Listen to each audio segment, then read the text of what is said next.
Welcome back to the channel, everyone. It was supposed to be the return of the decade. Jason, our Stone Cold, finally freed from a horrific WSB black site in Jakarta, coming home for the monumental 16,000th. But let's be completely, brutally honest with each other right now. Am I the only one who felt completely underwhelmed by this entire spectacle? The internet is practically asleep. I logged onto the forums and the group chats, expecting an explosion of caps lock and exclamation points, but people just don't care. They have stopped caring about Jason.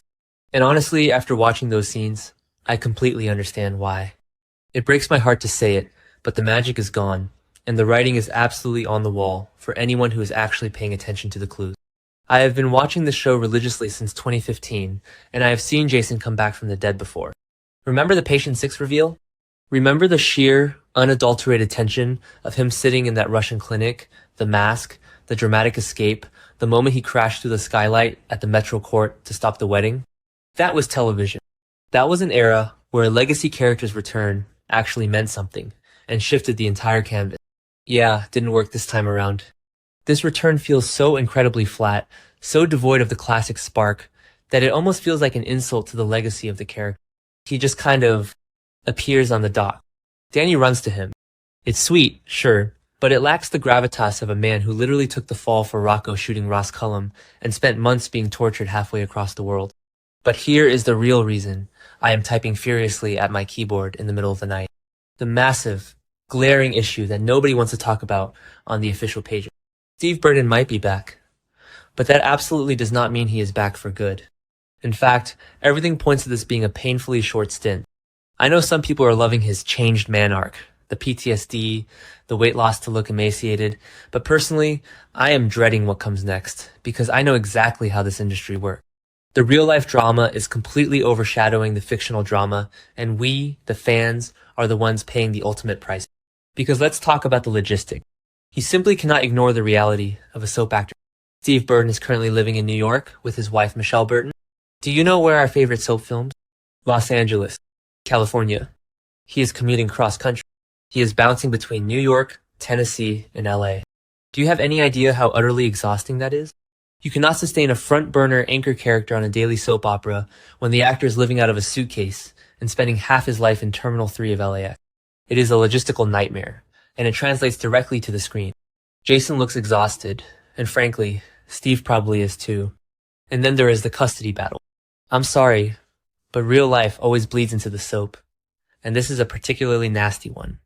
Steve is currently embroiled in a bitter, highly publicized custody fight with his ex-wife, Cherie Burton, over their 12-year-old daughter, Brooklyn. When a star is dealing with family court drama of this magnitude, the show suffers. It's inevitable. You can't compartmentalize that kind of stress, and you certainly can't commit to a grueling 50-week-a-year filming schedule when your personal life requires you to be in courtrooms on the opposite side of the country. According to the reports coming out of US Weekly, the situation is incredibly toxic and stressful. Cherie is putting it all out there for the world to see in these legal filings. She has openly admitted that she and Steve have very poor communication when it comes to their daughter and how they co-parent. That is heartbreaking for their family, but it also paints a very clear picture of why Steve's focus cannot possibly be 100% on poor Charles right now. How can we expect him to deliver Emmy-worthy performances as a traumatized mob enforcer when he is dealing with a real-life nightmare over his own child? Cherie says that she is Brooklyn's primary caregiver. She even stated that she allowed her daughter to move from Tennessee to California, despite the fact that Steve had relocated back to the West Coast. Read that again. Steve relocated back to the West Coast, but his primary residence base and his new wife are on the East Coast. Why would a man who intends to anchor a Los Angeles-based soap opera permanently maintain such a fractured, cross-country lifestyle? He wouldn't. It makes absolutely no sense, unless this return was always designed to be a short-term, contractual obligation or a temporary arc to wrap up loose. Furthermore, Cherie claims that Steve traveled extensively and spent the majority of his time in New York or Tennessee when he wasn't on set in Los Angeles. This was supposedly the second time he moved cross-country without Brooklyn, with Cherie explaining that she signed a stipulation she genuinely thought was in her daughter's best. I am not here to judge their parenting or take sides in a real-life divorce, but I am here to analyze what this means for my favorite television. And what it means is that Jason is living on borrowed time. So, with everything going on in his life, the cross-country commuting, the custody battles, the new marriage, we have a feeling that Jason won't be back for long. And the writers know it. Look at the storyline they are giving him right now. It is the most obvious narrative off-ramp I have ever seen in my entire life of watching daytime television. Jason comes back from Jakarta, and what is the very first major decision he makes? He quits the mob. He quits the mob. Jason, Sonny Corinthos' right-hand man, the enforcer, the legend, just walks away. Wait, I'm getting ahead of myself.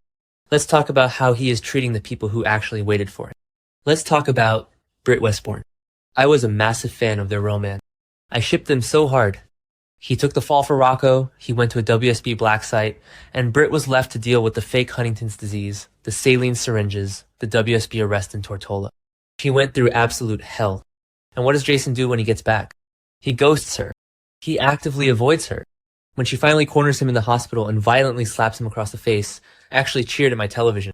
She deserved better. But why are the writers destroying their romance? Because they need to isolate Jason so he can leave again without leaving a grieving romantic partner behind. It is textbook soap opera exit strategy.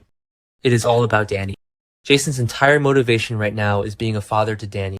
Because Sam is gone, and yes, my heart still aches over Cyrus Renaud taking Sam from us, Jason feels this overwhelming guilt and responsibility to be the sole parent. He tells Tracy he's done hiding bodies. He tells Sonny he is out. He wants to protect his son from the life of violence that has defined the Corinthos organization for decades. It is a beautiful, poignant sentiment. But let's call a spade a spade. It is an exit storyline. But maybe I'm being too cynical. Maybe Steve and the producers have worked out a crazy schedule where he films all his scenes in 3 days and then flies home. Maybe the PTSD storyline is just a way to reinvent the character for a new era. Maurice Bernard did say that Sonny and Jason stepping away from the mob would be absolutely beautiful and wouldn't strip them of their power. Maybe this is a renaissance. Okay, back to reality. Who am I kidding? A cross-country commute during a custody battle is not sustainable. The writing is on the wall in neon letters. It just makes me so mad. Why do they do this to the loyal viewer? We invest years into these arcs. We spend our evenings dissecting WSB conspiracies, analyzing Jack Brennan's motives, screaming at our screens when Carly hides Valentine Cassadine in her attic. We invest in the lore. And then, when the climax finally arrives, when the 16,000th episode airs, it lands with a thud because the real-world logistics have completely handcuffed the creative team. They can't write a sweeping, multi-year epic for Jason if they don't know if Steve will be on set next. And look at the ripple effect. Sonny is left scrambling. Financing ADA, Justine Turner trying to go legitimate, dealing with Jen Sidwell in Pentonville, and now he doesn't have his enforcer. The power vacuum in Port Charles is massive. Carly is frantic over Jocelyn joining the WSB and taking over Jax's company as a cover. The entire canvas is shifting, and Jason is just hovering on the periphery, having sad conversations on the docks, and picking fights with Drew Kane over Scout. It is a massive waste of a legacy character. I know some people are just happy to see his face on screen, even if it's just for a little while. And I get that, I really do. But personally, I would rather have a character stay gone than come back for a half-baked, underwhelming arc that slowly dismantles their legacy before writing them off into the sunset. If Jason takes Danny and leaves Port Charles for a quiet life in a few months, I am going to lose my absolute mind. It betrays everything the character stood for. So yeah, I'm typing this up late at night, running on fumes, because I needed to share this with people who actually get it. We are watching the slow-motion departure of a soap opera icon, disguised as a triumphant return. The lack of fan excitement isn't because we don't love Jason, it's because we subconsciously know we are being set up for heartbreak. We can sense the temporary nature of this.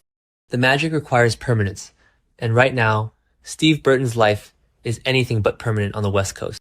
Will Jason actually stay, or is this just a long goodbye?